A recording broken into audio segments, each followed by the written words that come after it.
there's another thing that I would love for you to share, which is you had Clayton Christensen as your mentor. And wow. So I remember that you mentioned once about how a class that he took entirely led to the formation of the book, which is How Will You Measure Your Life?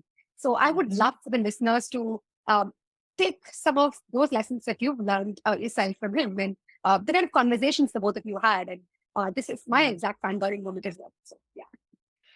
I mean, this book exists, and I am on the faculty of HBS because of my relationship with Clay Christensen. The biggest insight that he shared with us in the course of that class, which turned into How Will You Measure Your Life, is that you can and should manage your whole life with the same sort of rigor and commitment that you are thinking about managing your career.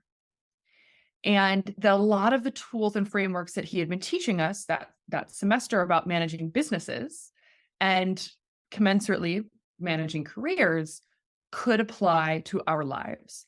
And that was the first time that it clicked for me that we've been learning all these frameworks in the MBA that absolutely could apply to our lives, to managing our time, managing our money, managing our portfolios, right? Like these frameworks had a lot of power beyond just the context they were developed for. And that's what really led me down this path of thinking, I talk about in my TED Talk that I developed a sales funnel for online dating. It's how I met my husband. But I used that methodology of like, it's about like inputs at the top and qualifying criteria and how fast they move through the funnel, right? Like it's not personal if some stranger doesn't like me. It's like, we want different things. You're not a qualified lead. And so I used the sales funnel for dating. I used a balanced scorecard for thinking about goal setting.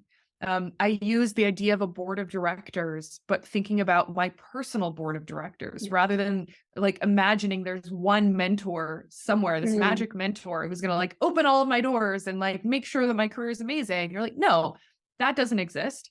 But I could gather a group of people who care about me and that I care about. So it becomes this two-way relationship. And I can think about them as the board of directors helping me set strategy, negotiate things, providing some real talk when I've screwed up, right? Like there's that idea. So the last third of this book is really, each chapter is like putting on a different C-suite hat. And it's like, how do you build your team like a CEO would? How do you tell your story like a CMO would? How do you manage your time like a COO would? How do you manage your money like a CFO? Because if you're going to be the CEO of your life, if you're going to manage your life the same way you would manage a company, you need to have all of these different lenses that you think through and can be strategic about rather than reactionary. And so that I credit him a lot that like this book exists because of him and because of what he taught me.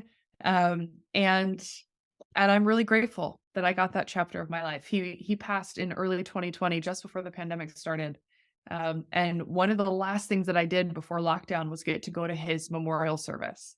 And it was packed, like there's probably 1,000 people with all the overflow rooms of just people whose lives he had absolutely changed for the better.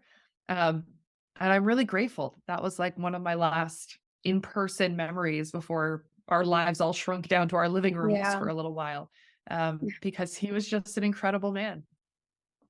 Absolutely.